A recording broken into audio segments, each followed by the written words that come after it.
Quando a gente vai falar aí sobre o Leviatã, que é o segundo animal, que se encontra no capítulo 41 de Jó, e eu vou trazer também apenas um dos trechos, e vou trazer um trecho que é problemático, porque o Leviatã é entendido como um crocodilo. Então, tem essa imagem aí para fazer menção, né? Então, seria um crocodilo.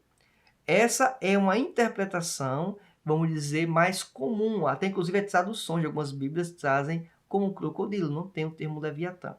Contudo, em Jó capítulo 41, versículo 18 ao 21, temos o seguinte trecho escrito: Seu forte sopro atira lampejos de luz, seus olhos são como os raios da alvorada, tições saem da sua boca, fagulhas de fogo estalam. Das suas narinas sai fumaça como uma panela fervente sob fogueira de juncos. Seu sopro faz o carvão pegar fogo e da sua boca saltam chamas. Talvez quem assistia aí alguns desenhos animados, né? Talvez um pouco na minha faixa etária, era comum alguns aí existir o dragão, né? Da forma que tá lendo aqui, parece que é um dragão, né? Daqueles desenhos animados, né? Cuspindo fogo e tal, e saindo fumaça das narinas. E isso não casa com a descrição ou com o pensamento do que seria um crocodilo. Mas vamos ver o que os estudiosos, o pessoal que tenta analisar aqui o texto bíblico com a necessidade e a seriedade necessária, né, apresentam. Primeiro, o argumento aqui que é um crocodilo, né? O Norman Geisler, ele traz isso, como também o William MacDonald. Em que sentido? É que o texto bíblico, ele está falando de fato de um crocodilo.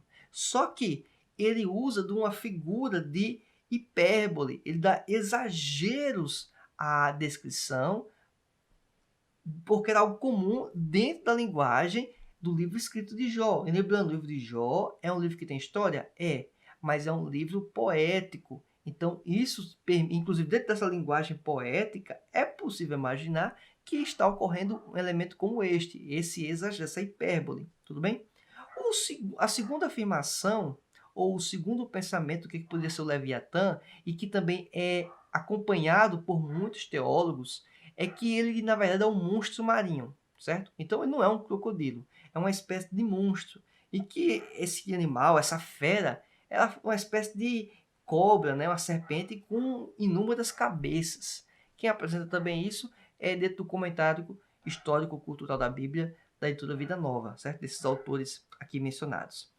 A terceira afirmativa é que é uma criatura sobrenatural, algo místico, algo equivalente, vamos dizer, ao que falamos agora há pouco sobre o Behemoth. E também esses autores trazem isso. E é a figura do Leviatã, esse termo cunhado, muito utilizado em outras culturas, certo? Então, seria esse, talvez, para alguns, uma possibilidade, que ele está se referindo ao Leviatã, mas para que dá uma conotação de exagero. Então, pensa assim rapidamente comigo.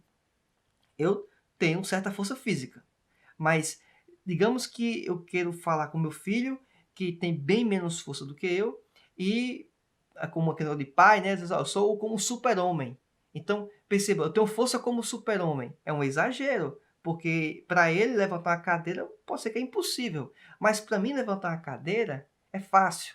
Então, quando eu digo, olha, eu tenho força como super-homem, é para criar na cabeça do lado do meu filho, por exemplo, que eu sou forte. Só que eu uso uma linguagem exagerando um elemento. Eu sou forte como super-homem? Não. Então, é uma interação lá no mundo da fantasia lúdico com meu filho, certo? Eu sou forte como super-homem, mas não é essa a ideia. Na linguagem poética, a pessoa pode entender isso. Então, eu entendo particularmente, mais uma vez, que não se trata de uma criatura sobrenatural. Aí, na lição bíblica que você for acompanhar, o comentarista bíblico vai na linha que é um ser sobrenatural também, é uma possibilidade, né? Então, eu acho que cravar, seja que seja animal ou sobrenatural, pode ser um pouco problemático. Mas eu acho bem mais problemático é quando crava como sobrenatural, certo? Eu acho que a linguagem e entender que é um ser real faz mais sentido com o contexto bíblico. Por quê? Tanto no versículo, no capítulo 40 como 41, é mencionado a Jó para que ele possa ver, falar sobre pegar com um anzol. Então, assim, como é que vai chamar para Jó ver um ser que é místico, que é inclusive de outras culturas? Poderia ser, em tese? Poderia, né? Mas Como assim ver esse ser, né? Se ele não existe, se é mitologia, se é uma criação humana. Perceba que não faz sentido isso, certo? Então, Deus poderia chamar para ver, ou para dizer que existe uma fantasia? Poderia, mas não é a ideia do texto bíblico. Ele está falando de algo que pode pegar, algo que existe. Bem, imagino que essa aula foi muito boa para você. Então, se inscreva no canal e ative a opção de todas as notificações para que você possa receber a notificação, um comunicado, toda vez que um material como este for publicado. Imagino que eu vou trazer aqui suplementos, materiais que vão ser muito úteis para a sua caminhada cristã. Inclusive, se você tiver interesse em receber esses materiais, esse slide que eu utilizei nessa apresentação, ele está disponível no link na descrição do vídeo. Pode ser via site, como pode ser via o canal do Telegram. Lá eu posto materiais também adicionais, um áudio, uma resposta, um conteúdo extra, uma explicação de algum elemento que talvez possa criar dúvidas aqui, gerar dúvidas, eu explico lá. Aguardo você na nossa próxima aula, que Deus te abençoe, fique na paz do Senhor e até mais. Tchau!